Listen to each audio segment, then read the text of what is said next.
Hello, everybody, and thank you very much for tuning in to the Master of Business Administration and Master of Environmental Economics and Management session. My name is Thomas Johansen, and I will be your host for today. I will try and share my screen here. Hopefully everybody can see my screen. So today we are happy to have faculty with us to take some of your questions if you are joining us in September.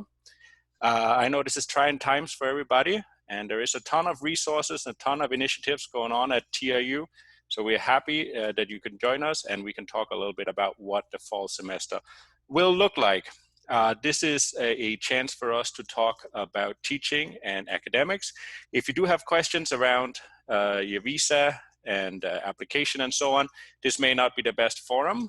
If you want to talk about your application, please get in touch with igrad@tru.ca. If you have any other questions, please reach out to welcome@tru.ca. So that was welcome@tru.ca with any other question.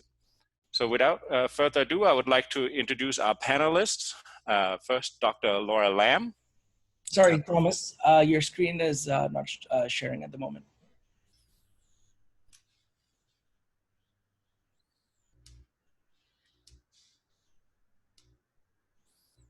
One sec. Let's give that another try. How about now? Perfect, thank you. Okay, our panelists, Dr. Laura Lamb, Dr. Salvador Baranga, Monica Macaulay, who is the coordinator for the graduate programs, and then we're lucky to have a student with us today, so that's Bao Huang, who is a MBA student. So I'll let all of you guys do a quick introduction of yourself. Laura?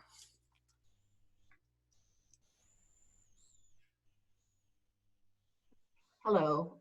Yes, I'm the program coordinator of our master's programs in environmental economics and management. We have the master's and the Master of Science program. I'm also a professor in the program, so I teach one or two of the courses, and I'm a full professor in economics. Happy to address any of your questions. Thank you. Salvador? Hey, welcome everybody. I am Salvador Barragan. You can call me Sal.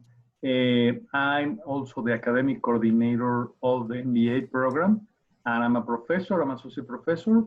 I will be teaching one of the courses. Welcome. Monica? Good morning, everybody. My name is Monica, and I am also one of the coordinators / advisors of the graduate program. So Salvador works on the academic side of the house, and we work more on the administrative side of the house. So at this stage of the game, you'd be hearing more from myself and my colleague Tomi and Denise all about your applications, your registrations, getting yourself set up. So we are your touch point for really anything you need throughout the entire time of your degree. And if you don't know where to go to ask your questions, you can always start with us and we'll direct you where you need to go. So welcome to TRU, and we look forward to fielding all your questions and whatever we can do for you today. Thank you very much, Monica. Huang, do you want to go? Yeah. Hi, everyone.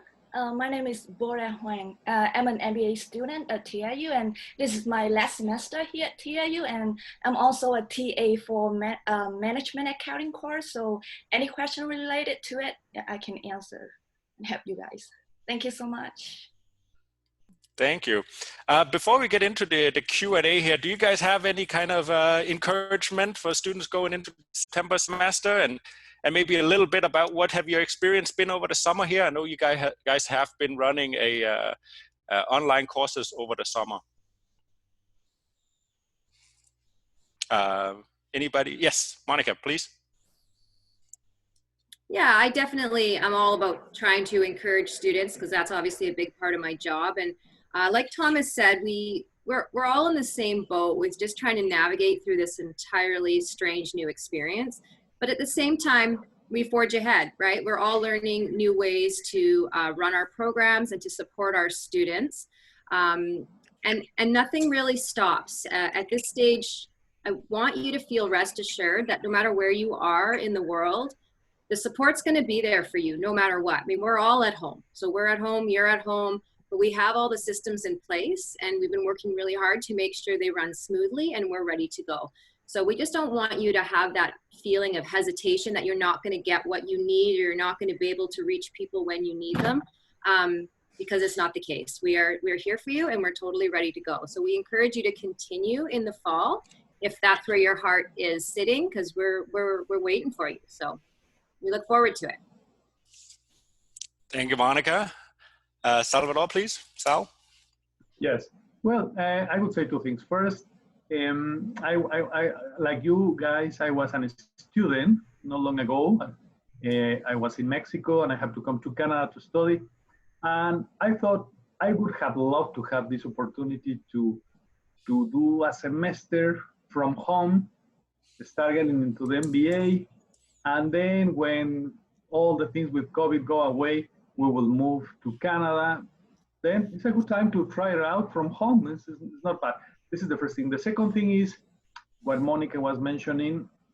We already tested how things are going to be. In the summer, I have the opportunity to teach MBA students, and I have to adapt a lot of stuff, but the term went very well. We were connected online, and we have discussions, we have readings, we have exams, we have reports, and everything went really well. Everybody had to adapt a little bit, but we already tested how things are going to be there. Nothing to worry about. Thank you. Laura or Bao, would you like to share some words? Yes, please. Yes, I was going to say a few words that, as others have said, and as you well know, it's a trying time for all of us. But and it's been a steep learning curve for all the instructors and professors at the university too. We had to switch from teaching face-to-face to distance teaching within a matter of a couple of weeks back in the later part of the winter term. But the level of engagement and the learning curve for the instructors and professors has been just astronomical. The university has a center of learning and teaching, and they offer programs and workshops and tutorials. So all the instructors and professors, teaching staff are all learning lots about the new technologies, and every instructor in every course is really creating their own way how to offer it best over distance. Some professors are using a great deal of virtual live lectures, where students can participate and use live chat boxes and different platforms that way. So there's an awful lot of learning and teaching platforms, and we have a lot to choose from. And the feedback from the students over the summer so far has been quite good. So we're quite pleased and think we have a handle on it. So we're quite confident that we'll be able to deliver the material just as effectively over distance as we would if you were face-to-face in the classroom with us. That's terrific. That's great to hear. Bao, did you have a chance to do classes over the summer? Yes, I'm doing one course right now. So actually before I studied with Professor Sal before. So in the past we have some discussion in class, but right now when online course, you can do the discussion in the online platform, right? And I know some of the students, they really like that because some of them might be shy in class or something, but in the discussion online, they can, freely express themselves, right? And then I find some of the students, because I'm teaching assistant too, some students, they get a little bit hard with the, some of the technology, but you can get familiar with it if you practice a lot, right? So you might have quiz or assignment online, but as long as you reach to us and that we can help you with everything. So I don't have any issue with online learning at all. That's great. Yes, we got a demonstration of what it looks like the other day, and it's pretty. I think online learning has come a long way. Maybe one more question here before we move on. So, seeing that all of your students will eventually be in the business world, is this maybe good practice to be working remotely, to be able to pace your own work at home, being being at home for this first semester? Is that maybe a good experience going into the business world down the road? Or what does that look like? Sal? Yes, you are right about that, Thomas. Many businesses are right now, I was listening to these persons saying that some pizzeria stop operations or have used the takeout pizza, but they start making masks in the ovens of them. Suddenly of a crisis, they start innovating, and now they have two businesses. They have a pizzeria and they make masks for health issues. Then I think at the school we are doing the same. Everybody's adapting.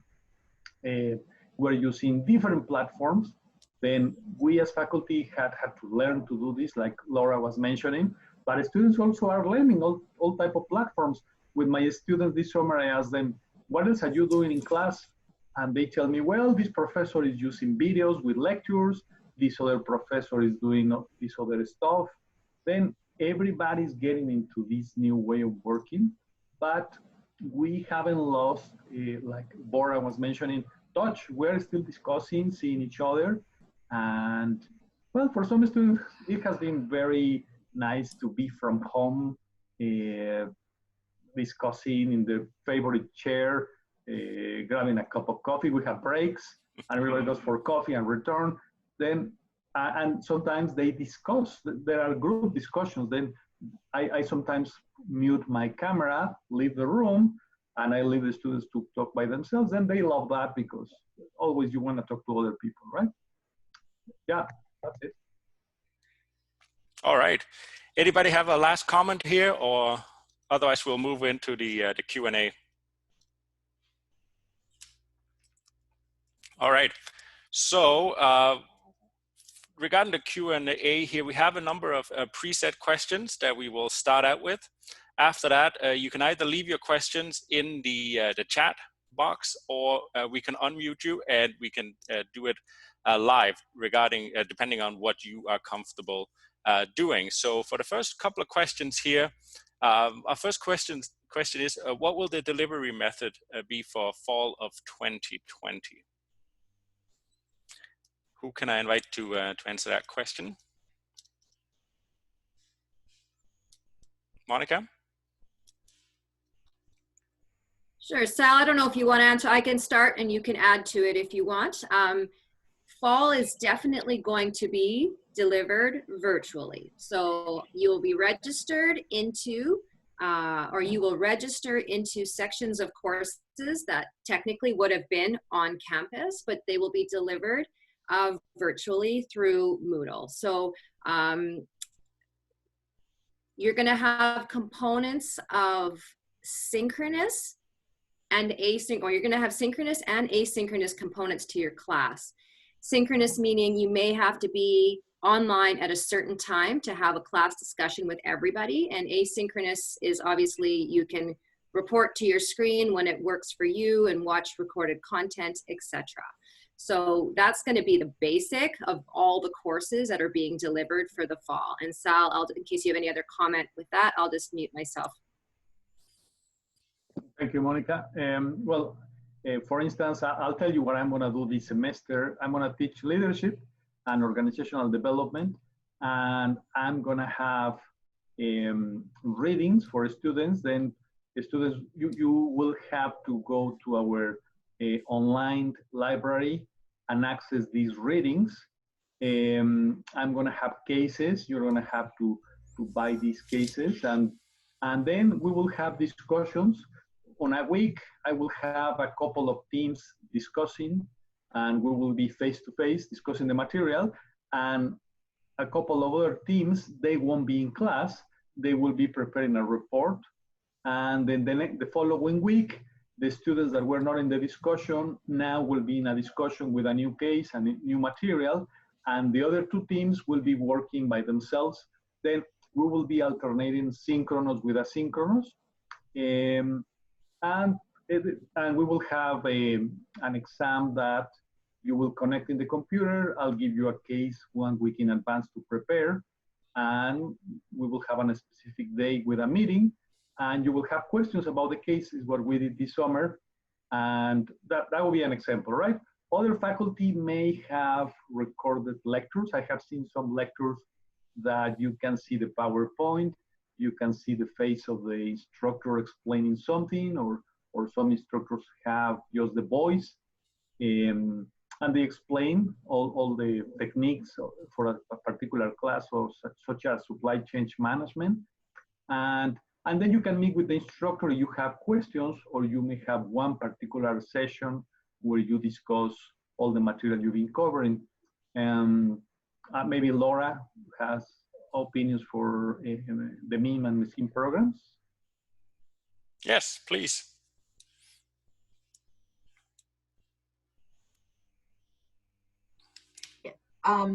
Yeah, I would say that the MEEM and MScEEM program is pretty much as Sal had described as well, the courses within. You know, every instructor has their own style. I know some of the instructors like to have a lot of face-to-face time with students.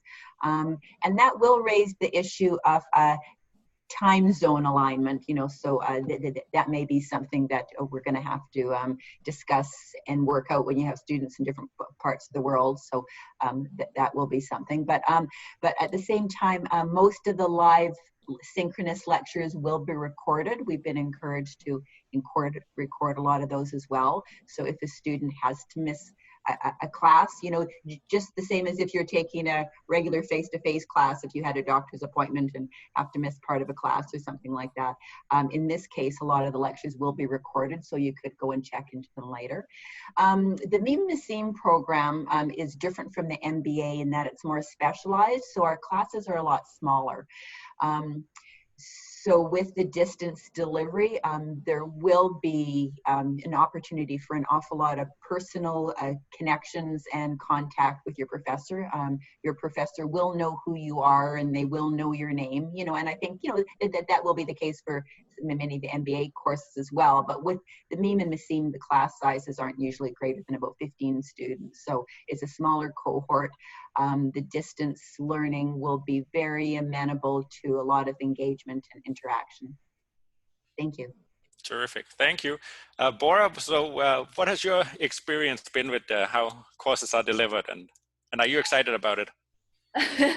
Yeah, I'm studying like strategic management course right now, and we are doing like a business case, and I find it's really interesting. And then we just kind of, you know, we have a website, and then you have the code to sign in, and then there's a like a business game inside it, and then you have to do a lot of readings and a lot of discussion online with your teammates, right? So yeah, it's really interesting to me to do that way. So yeah, that's great. Maybe a follow-up question on that. What does examinations look like? What does the midterms look like? What do final examinations look like? Have that changed a lot? It might change in other course. So for example, in the management accounting course, like we have like we don't have any midterm at all, but we have like separate like small exam, and then we have like a big final exam at the end. But yeah, it's online, like maybe an hour or something, or more than that. Yeah. So okay. And for those of you who are faculty, how has your approach to examinations and tests changed with this new format? Yes, please. Okay, well, for me, I have a little bit of, I have case reports. Then you will work in a team. You will have a complete week to work on that report, review the material, and submit on a specific day. Then that's one type of examination. Some days I will put, as I was saying, a team discussing. Then, as Laura was saying, we have bigger groups, but when Bora was in my class, we have 45 people discussing and participating.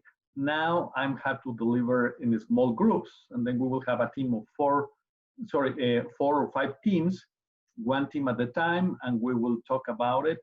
We will discuss, and we will have some participation marks there. If you cannot be in class for a reason, you will have to do the report. Then we will find ways that everybody is okay. And we have a simulator, like Bora was mentioning. In my class, we also have a simulator where you be part of a team. You will be connected in a chat, and all of you will have to make decisions to climb the Mount Everest. And one is going to be the leader, and we're going to be teamwork, and you will have many challenges, and the students love that. And you will do it on your own. You will have a week to do that activity. Then all activities are planned that you can make them with enough time, because we have to make a few changes, right, compared to face-to-face. Got it. Laura, how has your approach changed to examinations and tests? And is there any impact for those students who are doing the MScEEM option, which no doubt involves doing some research? Yeah, well, I'll address your question about the exams and testing. Yes, it's definitely changed the way that we test, but I've seen a variety of methods, or I've used a variety of methods. With some courses, it can be more suitable to actually give students a take-home exam, which turns out to be more of an assignment essay type question. So it turns out to be like, mini assignments project. And for some courses, we do like to stick to the more traditional type of exams, like the applied microeconomics type of courses, where students are actually writing the exam at the same time, and the exam is posted, let's say at 9 o'clock in the morning, and students have to, submit the exam by noon or 12:30. So we've seen a combination of both, but it really depends on the specific course and the type of material and how it's most appropriate to test. In regard to the MScEEM program, so the MScEEM program has a research component to it. So in the first terms is when the students typically take their research methodology course, which of course will be a distance course this fall. And they will, in that course, work with the professor who teaches that course in developing their research proposal. So they'll be honing down their research question and research objectives, research methodologies. And at the same time, they will be connecting with different faculty to find a supervisor for their research. But that can all be done quite smoothly online. We give the students the resources. We give the students, lists of different faculty members who specialize research in different areas. Quite often the students will come to talk to me about their research idea, and I will suggest a specific faculty who's suitable, who specializes in that area. And what would probably happen is that the student and that proposed research supervisor would probably have some virtual meetings through Skype or Moodle or Blue Jeans, Zoom, any of the different platforms.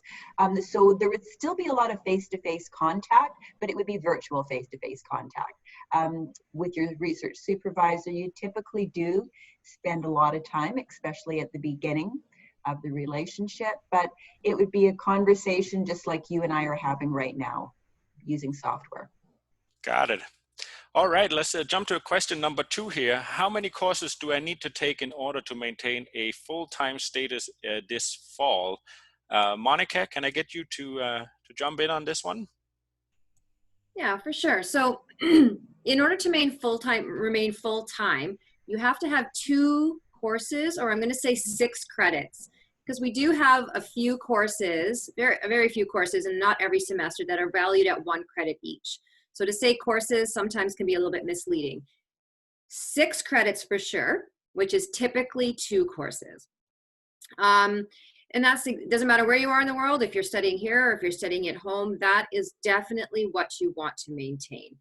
When we reach out to you, once we get indication that from TRU World that you are likely going to be going ahead this fall, we'll be reaching out to you with all sorts of registration information and the courses that you should register yourself in, etc. Typically, we're going to offer you 3 courses, because that is sort of what most students take, is 3 courses per semester. But when you receive that, if you feel that that's not what you're ready for in your starting semester through virtual delivery, through being at home, all our contact information is going to be in that package. You just let us know. And then we can advise you as to which courses you may want to remain in and which one you want to drop. But 2 courses, 6 credits keeps you in full time.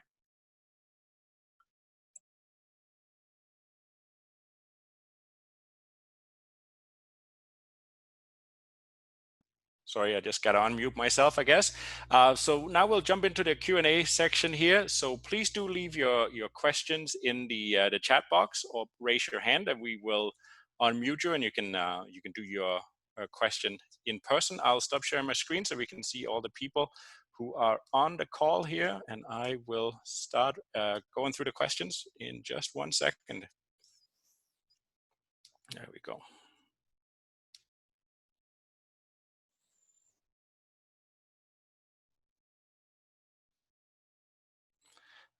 Let's see.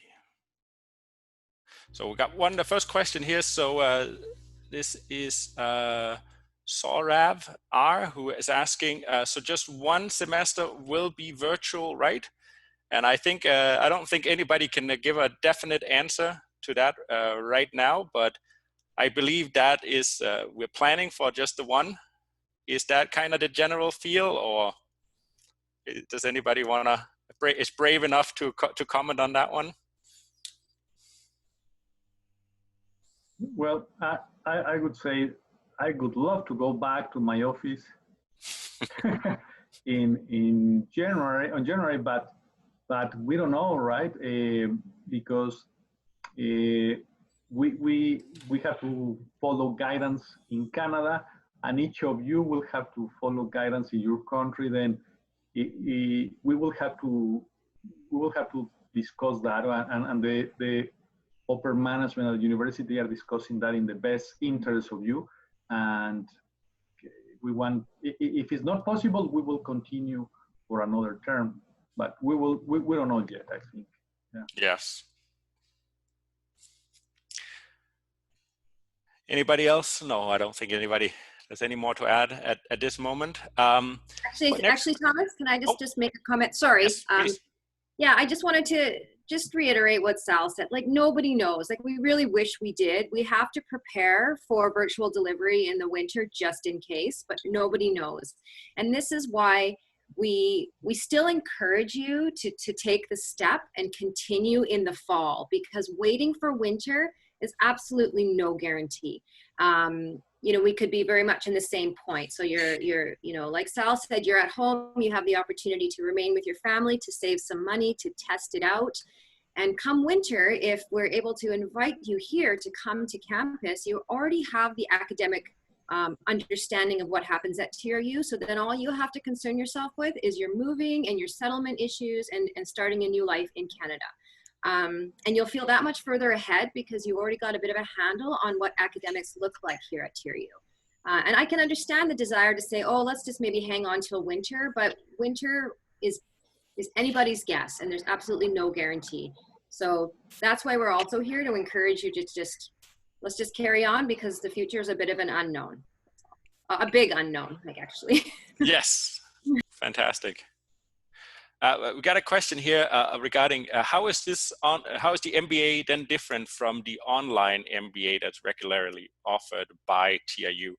And I think some professors describe what's going on now as real learning, virtual delivery, compared to the self-paced kind of MBA, online MBA. Is that the main difference? Or yes, please, Salvador. Well, I teach leadership in the online version and the alternate delivery. You are gonna be in the alternate delivery. In the open learning style, we don't chat, we don't have discussions. Here you still will have discussions. Then for some classes, it's important that you are connecting with a faculty, right? In my case, leadership and human behavior, we have to discuss. I have to hear your arguments. I have to encourage you. I have to, it's very difficult to discuss a case if you are not interacting, and we are trying to bring a lived experience to you. Then many faculty are gonna try to use some form of experiential learning. And when you are completely online, it's more difficult to do that. It's possible, but it's more difficult. But here with the discussions, you can have a lot of that experiential learning. Got it.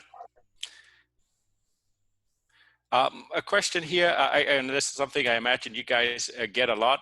How can I transfer some of my courses because I graduated from a Master of International Business and I want to transfer some of the courses like statistics and et cetera. I guess this is for the GDBA. Is that something you guys can touch on a little bit, if that's a possibility? Yeah, I can speak to that piece. Mm-hmm. So when you initially apply, a part of the review process actually already does look at all your previous academic history. And in the GDBA, or the 5,000 level courses of the MBA program, or the program that comes before the MEEM program, let's call it our foundation level, you are eligible for waivers. So at the time of review, if the committee determines, oh, this student already has enough statistics or economics or whatever the content may be, that you would have already been offered a waiver for that course as a part of your admission. Now, that's not to say that you feel maybe you didn't get every course that you should have received. So there is an opportunity to request further review.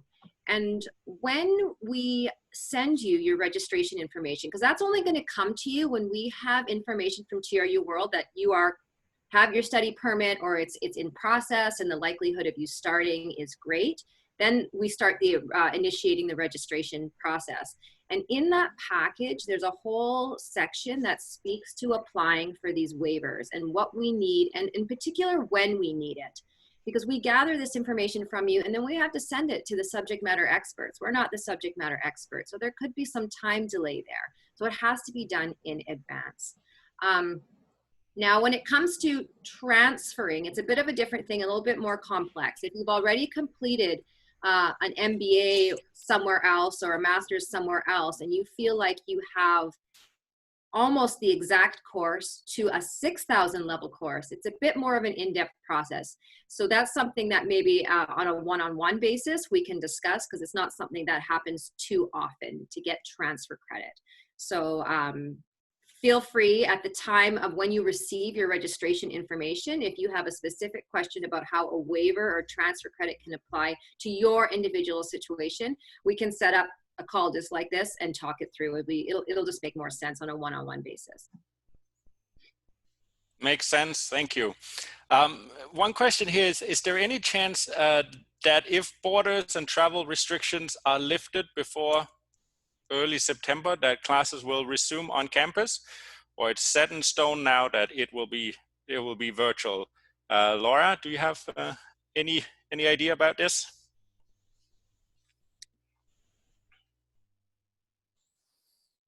Hi.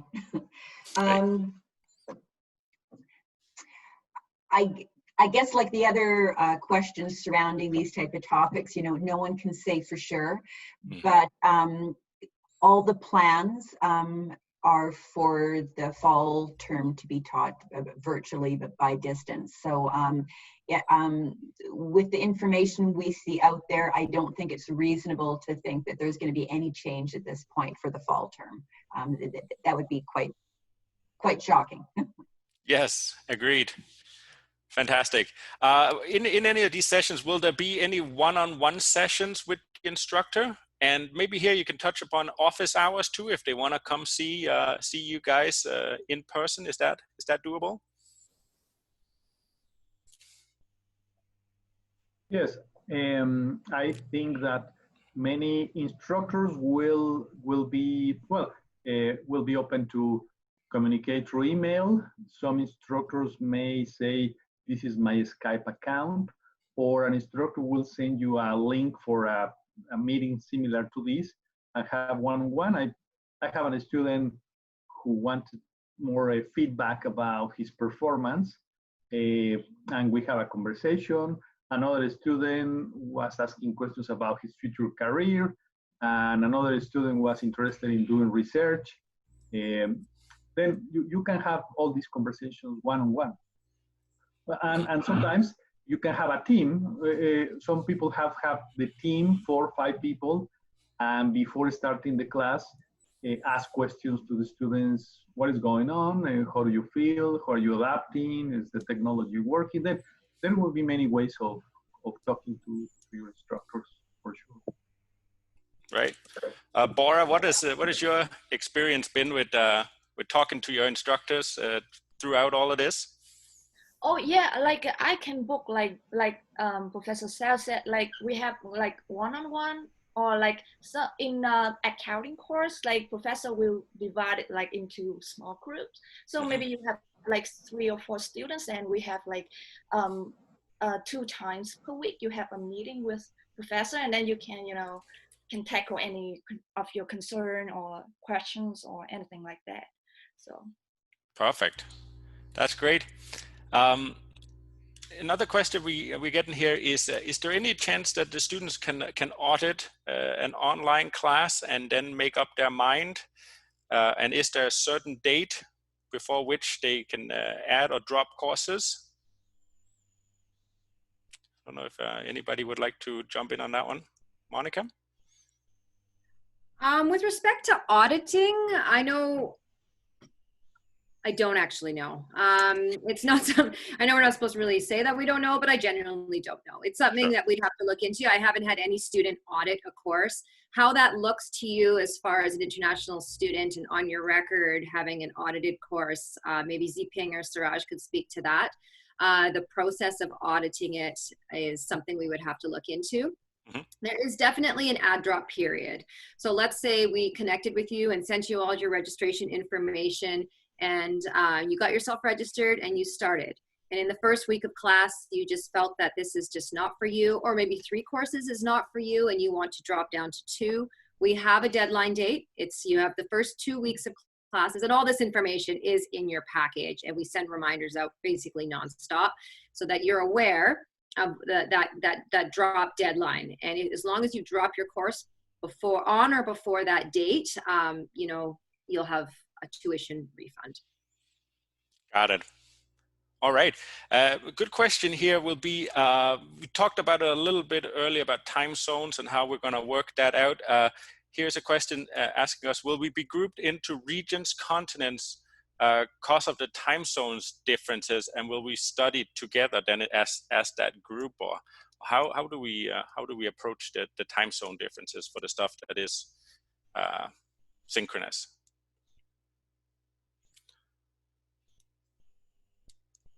Well, I think we've been discussing this about time zones.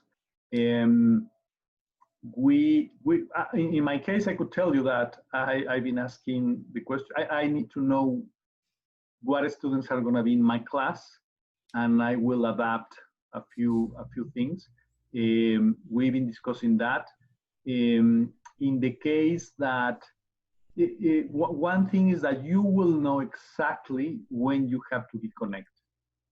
Some faculty will want you to be connected more often than others. Some classes you will connect less sessions, and we will try to accommodate that, but we are still discussing the time zones, because not every class would be, you will have a class, I assume in the MBA and MScEEM, one class, in my class is once a week. Then sometimes I will have a team or a couple of teams, but the other teams won't be there. Then you work on teamwork with other students. You will communicate, and you can communicate asynchronous, right? You can send an email, do your part of your work, and the other student will do his or her part. And at the end, somebody will have to put it all together, and you will have a deadline. Then the asynchronous part is not a problem. The synchronous part, we're working on that right now. As soon as we know what is the composition of each particular class, we will have to make adaptations for sure. Sounds good. Anybody else that would like to comment on that? Yes, please. So for my course, for some of the course that has TA program, so some of the students read out to me that they have like different time zone and then they difficult to attend my session, but like I have also one-on-one session, so I can arrange time with each of them and then help them out. And then for the professor side, you know, is the lesson usually delivered on like video format or something, so you can go back to it and, you know, review it anytime, right? And then also like they have one-on-one session too, so it's not a problem, I think. That's good. Yeah. We are getting a lot of questions here regarding how you get into My TRU, at what stage that happens, and when we can start registering students in their courses. So I don't know if there's a final decision and whether or not they will need their study permit to be able to register for courses. Monica, is that something you have some input on? Yeah. After our discussions with TRU World, and I think if Ziping is here, he can maybe jump in afterward. We are taking our direction from TRU World based on, we're receiving reports from them on which students, which of you out there are ready to go, which students have study permits, which are, who have applied and maybe applied a month or so ago or just waiting. Those will be the students who get actioned first.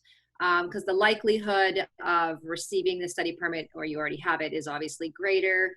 Those will be the students who we will be advised to move ahead with registration information. So it's very important that if you have your study permit, that you make sure you inform TRU World through, I believe, the ISA email, isa@tru.ca, so that that information can be updated in our systems, number one. Number two, if you do have some, you know, live report of where your application is at or when you submitted, that's also good information to pass on to TRU World so that they can compile who might be really close and ready to go, and we will action based on that information. Perfect. If I can comment a little Please, bit. Ziping, yes.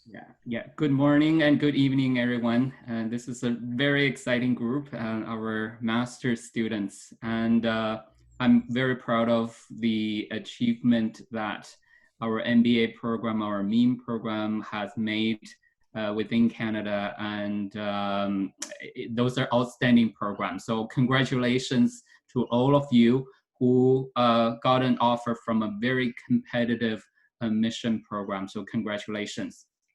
I do understand the question about registration. Everybody's worried about it. Like Monica said, we are going to try to register a student who wanted to study this fall, all of you. There, in terms of operational, we do come up with a plan to list a few priorities. For the students who received your study permit already, we will start to start your registration process as early as later this week or early next week. The registration gonna start. That's for students who received their visas already. The second priority will be the group of students who applied visa already. That means you are expecting some results in the near future, maybe in July, maybe in August, we will register you as well. So it's very important for you to move forward with your visa application. Now, I know that for many of you, that is not an option because the visa processing center is not open yet. But I also wanted to encourage you to consider to submit your visa application digitally. You can still submit online, and that decision can be made either in your local visa offices or in the headquarters with IRCC in Ottawa. So people are, immigration officers are making decisions all over the world. So it's important for you to submit your application digitally. And that way you will get an early decision. I know there will be also other delays, you know, biometrics, you might not be able to give that. But also IRCC has flexed their deadlines. They give you 90 days to complete. Hopefully We see the reopening all over the world. Hopefully you can get that done quickly. So the key message is waiting and not doing anything is the least thing you want to do. You wanted to submit, get your visa ready, and application ready, and submit it whenever it's possible. That's the right thing to do. And then there is another group of students, you may ask me this question, say, can I start the course without a study permit? Now that becomes a little bit complicated. While IRCC doesn't prevent you to study without a study permit, the time you studied virtually without a study permit won't be counted as your eligible study time frame towards to your post-graduation work permit. So that's, for students, it's very important for you to know that. The decision's yours. We can discuss with you further on whether you should or should not register the course without a study permit. We have a certified regulated immigration student advisors. They can give you more information on that, but there are consequences. If you don't care about a post-graduation work permit, yes, you can start the program without a study permit. But for many of you, I do suggest you take advantage of the 3-year post-graduation work permit that Canada government allow you to do after your graduation. And that you will definitely be able to develop your career to a different level. So I do suggest you take that. So for this group of students, studying without a study permit, we need to discuss about that. It's the school will support whatever decision you make. Thank you.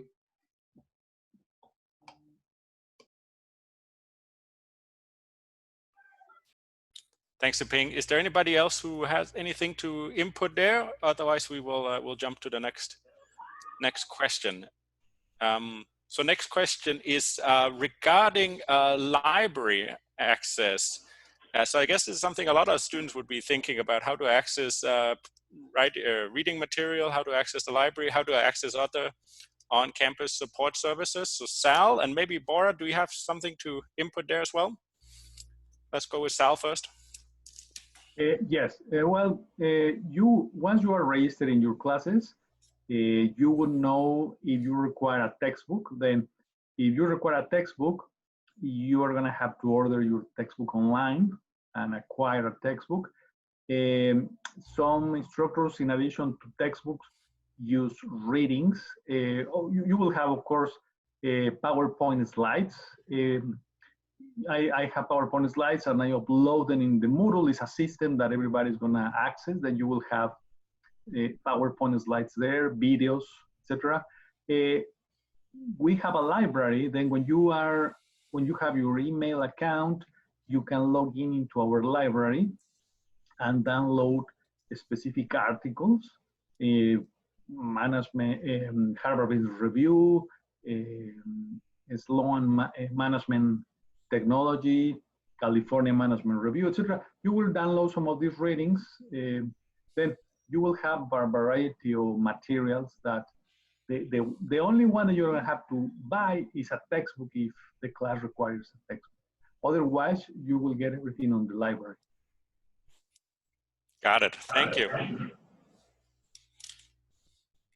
Bora? Yeah.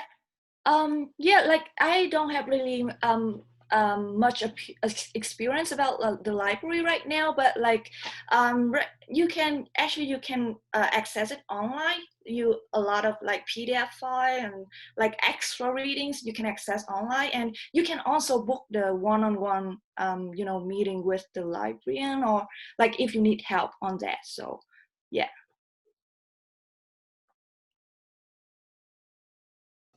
Got it. Thank you. We had one student who had their hand up. I can see they've taken their hand down again. So if you do have a question that you would like to ask live, please do put your hand up and I will unmute you just as soon as I can. So we are getting quite a few questions here, having Bora on the call regarding the TA position and exactly how that works. Oh, sorry, just before we do that, let's take a question here from Be awesome. That's a great name. Ask to unmute. There we go. Be awesome. You should be asked to unmute now. There we go. Hello, hello. What's your question?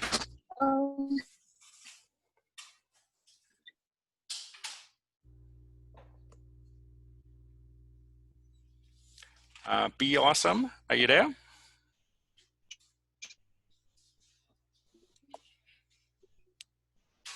Oh, my question is,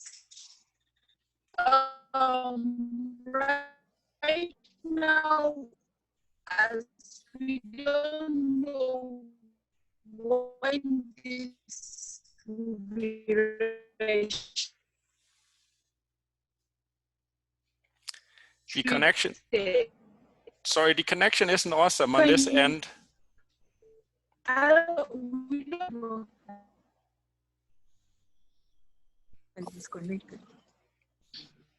Oh, sorry. Let's take the next question here. That would be from Emmanuel Saki. Give me 1 second. I just asked you to unmute, so please accept that request, Emmanuel. Hi, how you doing? Very good. How are you doing? I'm good, thanks. I'm an existing student with Thompson Rivers University. I'm in my final semester, but somehow I was out of the country for a little bit. So I'm trying to wrap up my program very soon. So I was asked to reapply because I have been out of the country for 1 year. So I haven't gotten my letter of acceptance yet. So I was wondering what I can do and next steps. Okay, Emmanuel, thank you for that question. So that is a admission-related question. So Yes, if you could please, have you been in touch with igrad@tiu.ca? So that's International Graduate Admissions. Yes, I have. Okay, and how long since you've heard back from them? The last time I spoke with them, they said I should send them my resume and an updated, what's it called? Statement of purpose, something like that. So I did like a month ago, and I haven't heard anything from them yet. Okay. Emmanuel, are you able to write me a private message in the chat box and leave your student ID there, and I'll follow up after we're done here. Sure, I would. Thank you so much. Thank you. Have a good one. You too. Bye. Bye. Let's try one more question here in person. I don't have your name here, but I have just unmuted you. So if you get in that request, please accept. Yes, thank you, Mr. Thomas. Hello, professors. I just very quickly, I had 2 questions, right? A is, like you mentioned that you have been taking online virtual classes since a couple of weeks. So I was just wondering, how does it positively, negatively, or is it the same in terms of productivity of students, right? And how would that affect your expectations from the students? Sal, is this something you can help us with? Sure, yeah, great question. I would say that all of us have been affected by being a little bit isolated, right? And that's happening around the world on one hand. On the other, when we have students here, they are registered in many classes, they are working, they are running from one spot to another spot. And I think that some students have found a little bit easier to be at home. Some of them, well, I don't know, you are working, right? But some students have found that they don't have to run that much because a little bit of the isolation while you're at home preparing everything, right? It's not that I like, but I have seen students with the laptop on their beds participating. I don't know if that's more comfortable. I'm in my desk and trying to work there, right, when I'm in a class, but it's affecting people in different ways, right? What we are trying to do is being flexible. Then if one of you one day has, Bora was saying that at the beginning, there is a period of adaptation. Then the first week or second week, we treated like try out. Okay, let's have a discussion. We don't mark participations that week, just to, if your system is not working well, we give you advice. It would be great to have, I always tell this to my students, it's not the best to be connected just on your phone, right? The screen is too small to be, having a laptop, having a tablet, having an iPad, something like that would make your life easier, a good internet connection. Other than that, we will be flexible, right? If one day your connection to internet is not good, well, you may have to send questions another day, answer questions, right? You may have to watch a video and a lecture on a different time. We will adapt, because we know that it's going to be different, right? However, if you were already planning to start, studying a master is a big commitment. I remember when I was deciding to move to Canada to start, I put on hold my job. I had to move my family. Then if I was hit by COVID at the time, I don't think I would be able to postpone 6 months, right? Because I already made many arrangements. I will have to probably jump into this. So these are the things that you have to evaluate, right?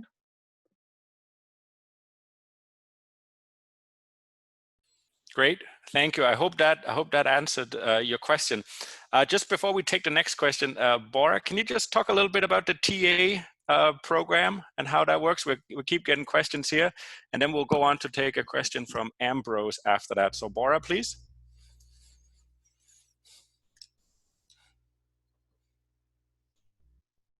Oh, sorry, is it like a general question about like what is TA? Yes, does TAU offer assistantship programs, TA or GA? So just what is that, and how did you get into it? Oh yeah, so in some of the course in MBA program, we offer like TA program, so to assist the student with like extra, lessons and extra like exercise and like questions, like practicing questions. So like for me, like I run like 2 times per week for students. Like I do like online lessons, and then you can like ask me everything, and then I give them practicing questions to do, and then whatever. Like I also have one-on-one session too. So if you in like different place around the world, you can still like arrange time with me like one-on-one, right? So yeah, that's what we offer students. Perfect, thank you. We'll take a question here live from Ambrose. So you should be receiving a request to unmute your mic just about now. Yes. Hello. Hi. Yes, how are you? Good, good. How are you doing? I'm good too. So I'll be joining TRU in the fall, and I've been trying to register for my courses because I received an email that said the registration would open yesterday, but I haven't been able to log into my TRU account, and I'm wondering what kind of assistance the TRU faculty or team can impart on me, like what kind of knowledge on how to go about that.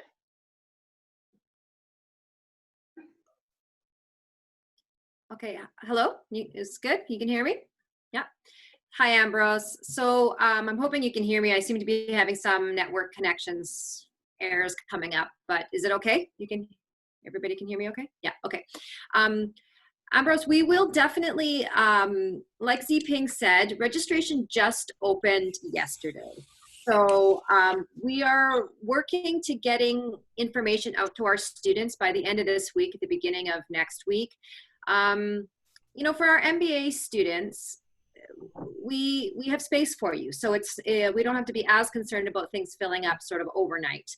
So we are just gathering our information to get it out to you. If you are having issues with your MyTRU, your password's not working or something like this, that you actually have to connect with IT services directly with, because they may need to reset your account. The email is itservicedesk@tru.ca, but you can also just search that out on the website. But if I can just ask for your patience for maybe a few more days as we are getting our final information packages together to get out to those who are eligible to register, those who are in those higher priority lists at the moment. It will be coming. It will be coming. You may have already sent us an email, and if you did, it will be responded to. As you can imagine, we're doing basically everything through email, so it's quite a bit of volume, but we are sort of working nonstop to get through that. So just if we can just ask for patience for a couple more days, it is coming. If you have your study permit and if your ISAs, you have informed TRU World that that is the case. Thank you. Thank you very much. We will take one more question in person here. This is going to be Samane. So please unmute your mic when you receive the request. Samane. Fantastic. Hello, everybody. I have two questions. First of all, I want to know how can I get RA or TA position during COVID-19? And after that, I want to know, I get an email that we will get a $2,000 financial support package, and I want to know, is it correct or not? So luckily we have a TA expert on the call here. So Bora, do you want to give us a little bit more on that? And maybe Monica. Yeah, I think Monica will be the one who. Fantastic. No, Bora is a rock star. She's been a TA with us this is her 4th time. But I think the question you're asking is more around gaining employment as a TA. So what happens each semester is we assess the courses we're offering and the volume of students who are registered in those courses, and we determine if additional support may be needed based on a variety of factors. Now, those particular positions are only open to students, and they do get posted on the student job board. And we do also advertise within our internal SOBI MBA communication platform as well. So you will be made aware if TAs will be coming, TA positions will be offered for the fall. But something that's very important to know is that an element of that job description is always that you have completed that course already, or something maybe equivalent at our institution. So in your first semester, it may be a case where you're not quite eligible to take advantage of some of those positions because you yourself have to move through those courses. But if in your first semester you finish managerial statistics, so that's 5010, and you earn an A or higher, then next semester, if we have posted that position, you are now going to be eligible to apply. All that will be noted in the job description that will be open for everyone to see if and when they're posted for fall. We're not quite there yet for assessing that need quite yet for fall because we still have to know who's all coming, but that's sort of the process. Thank you. Got it. Thank you. The second part of the question regarding the COVID relief fund, that is only available for our undergraduate students, unfortunately, so it will not apply to the MBA and the MEEM or MScEEM students. So we just passed the hour here. So if everybody's okay, we will keep going for another couple of minutes here, maybe take 1 or 2 more questions, and then we will wrap it up. Does that work for everybody? Fantastic. Let's take a question here from Sudipta Bala. So you will receive an unmute request in 1 sec here. Hi. So I have actually 3 questions. These are pretty quick questions. First one is about the student experience. You know, when we go there, there are a lot of experiences going on, like student clubs and associations, which are associated with the university as well. So I get the study part that we will be learning online, but what happens to the student experiences other than the study parts? Okay, thank you very much. That's an excellent question. Bora, will you jump in on this one? Yes, I can. Actually, I'm working with a human resource club and the Vietnamese club. Last year, like for the last 2 years, and I have a lot of experience on that and that side. So you can actually right now the club, they have some more like meeting online too for you if you join the club for the upcoming fall. So yeah, I think you can have a lot of experience within the club, and at TIU we have a lot of clubs that you can interested in.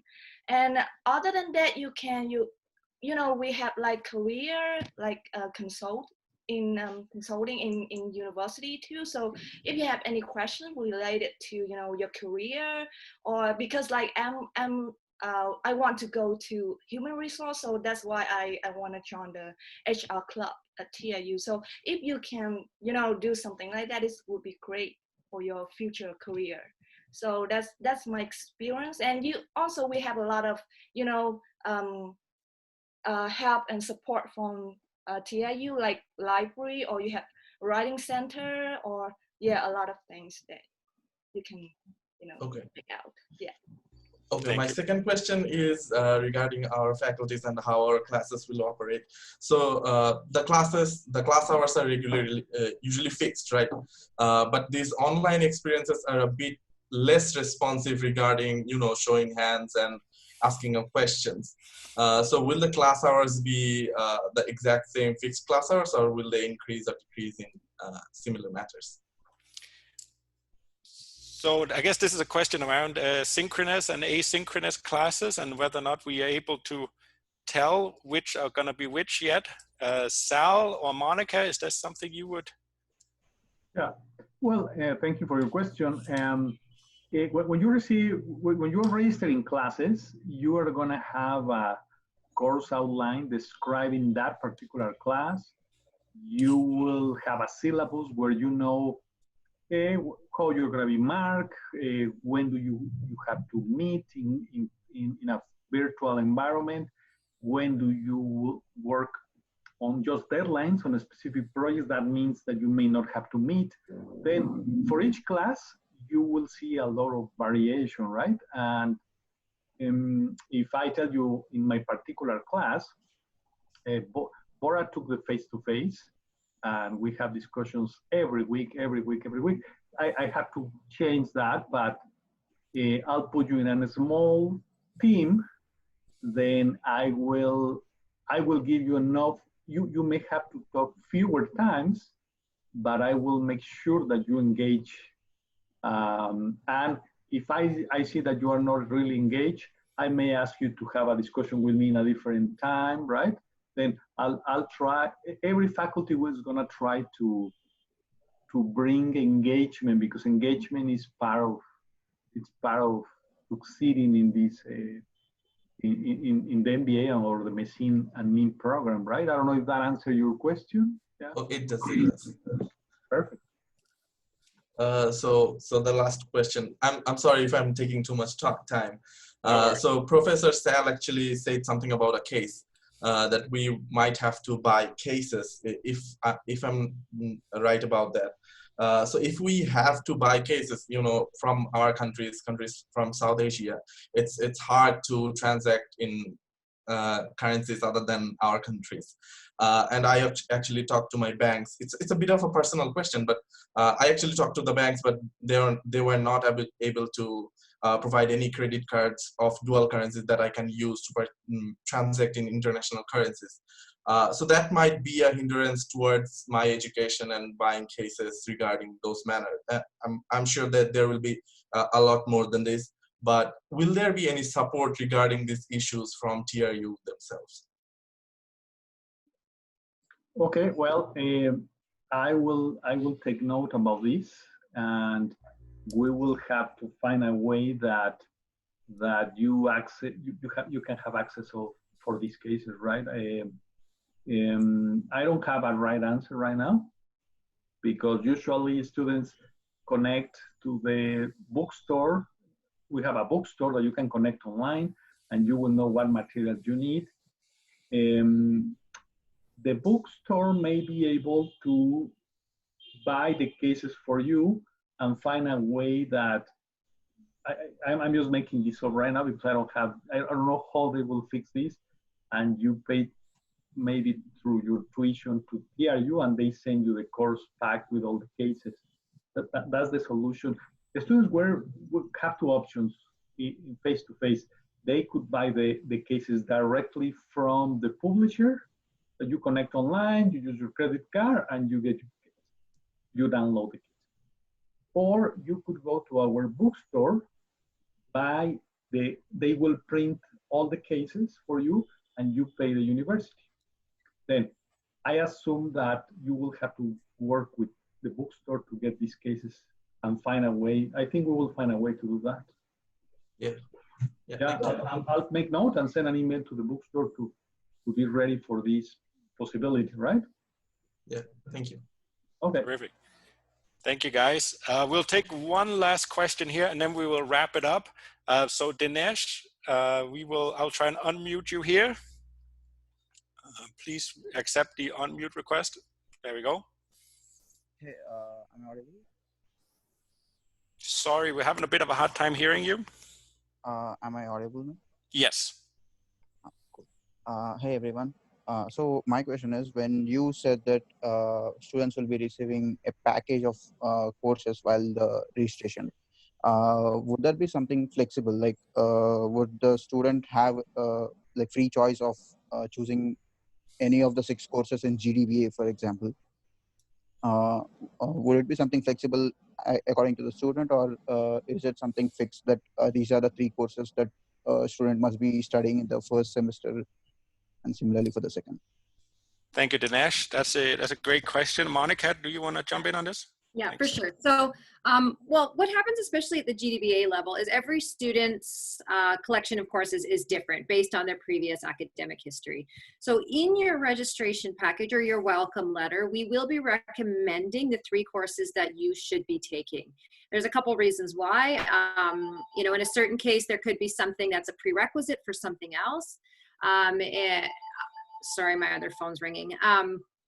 The other reason we suggest courses in a certain way is because they're sort of the better course to take to progress you in through your GDBA. But at the same time, if you receive an email and you're like, actually, I just don't really want that one right now. I want that one in the winter in case we might be on campus, etc. You can just reach out to us and let us know, and we can maybe provide further rationale as to why that's the course we suggested for you, or if it's a possibility to switch. We will definitely entertain it and do it if we can, if we have enough room and all that, because we do have some students who already here are taking the GDBA, and they might be taking a second batch of the second semester courses, so there may not be necessarily room for our first semester students, but we can deal with that on a case-by-case basis. We will be giving you the courses we want you to register in, but are open to having a conversation if you have a big issue with it. Thanks. Thank you, Monica. I think we're going to start wrapping it up here. I'm sorry to all the people who have the hands up and for those who have left questions, but I hope most of your questions have been answered through this bit over an hour now. So if Sal and Monica and Bora have any kind of closing remarks here that you would like to share with our students, that would be terrific. Well, I want to speak on behalf of Dr. Laura Lamb, coordinator of the MEEM and MScEEM program. She had to leave the meeting because she had to be part of another meeting with a master committee. Then I just want to, she's welcome all of you. And I'm also welcome you. Many of you in the MBA and MEEM program, you will take a class with me. Then I'm sure I want to see you again. I think it's good to start. No, don't postpone. We don't know. We are all on this uncertainty. We don't know what is going to happen. And the reality is that it's not only Canada. In the country that you are in, the borders may not be open. Then we have to start, and the good thing is that we have the possibility, and we have tested the waters already. Laura was saying that we have had a lot of training. There are so many courses right now to how to prepare classes, discussions, systems that I could spend my 8 hours just working on that because there are too many resources. Then all the faculty, all the administrative side of the university, we all been very busy working. I think we have worked harder than usual. Then we're ready for this, and I'm sure that you're gonna adapt very quickly. And when you realize you probably will be moving to be face to face, if that doesn't happen, is that the world continue a bit uncertain for everybody, right? But we are hoping that the future will change. Then welcome and the best of luck to you. Thank you, Sal. Yes, Bora, please.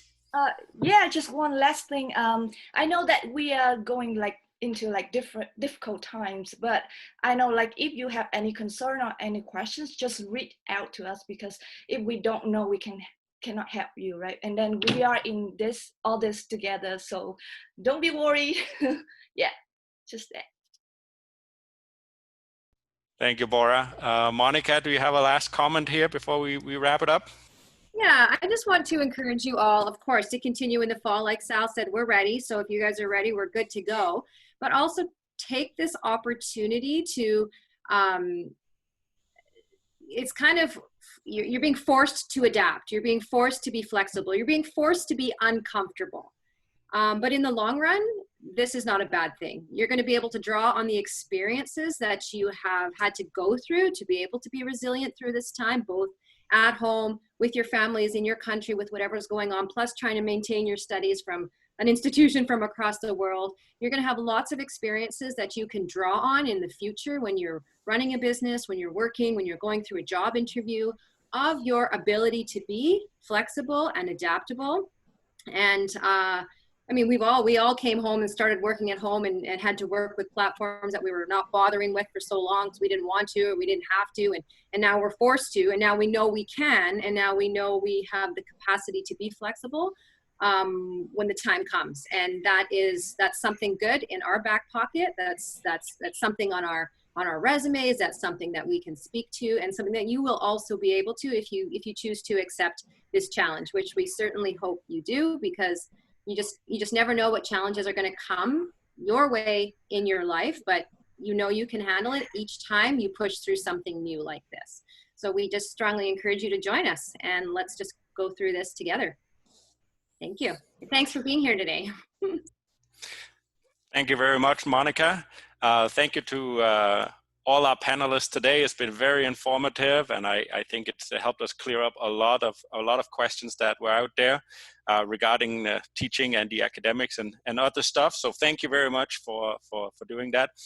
To all the students on the call, please do check your emails. There's a lot of communication going out these days. So please do keep an eye on it. If you're not receiving emails from TRU, then well, you must have, because you're in this session. But for those of you who think you might not be receiving everything, you need to get in touch, and we need to get that fixed. But please do check your emails. There is a survey that went out just a couple of days ago. If you haven't already filled that out, please do fill it out. This is what is going to guide us in September. Basically, it's asking you guys about what's going on with your particular situation and what you're doing for September. So please do fill that out. It will ask you for your TID, so that is your student number. Usually starts T00 and then 6 digits after that. It should be in your conditional letter or your final letter. You should be able to find it there. So it'll ask you to input that. So please fill out that survey. TRU World will be running some courses this summer on how to set up an effective study at home space and how to study effectively at home. So please do keep your eye out for those courses, as they will be published here pretty soon. If you do have any additional questions, as I mentioned earlier, if it's general questions, please reach out to welcome@tru.ca. If it's regarding your admission, it would be igrad@tru.ca to reach the international admission staff. And as Siping mentioned, if you do have the option to get going on your study permit, please do that as soon as possible to get into the queue and get moving on that process. So again, thank you all very much for being here. And we sure hope that you will join us in September. Thank you.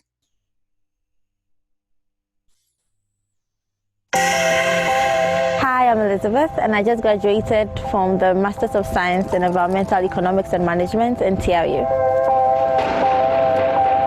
I'm passionate about everything that has to do with the environment. I'm passionate about what we do to the environment. MEEM is like an MBA, but more specialized. We all want to be sustainable in the long run, but then if you don't have an economic incentive to be sustainable, why would you? Because in the end, we all need money in our pockets, right? So I wanted something that blended the two. For a master's program, I wanted to be able to network, to be able to relate with my classmates. The knowledge you gain, it makes you sit up, it makes you ask yourself, what am I doing? Your little inputs makes a difference. There's a movement coming in, and I want to be part of that movement. I want to make an impact in the world. You might as well come in now than come in later when it's saturated. This is the time, this is the opportunity time to come and join the sustainability movement.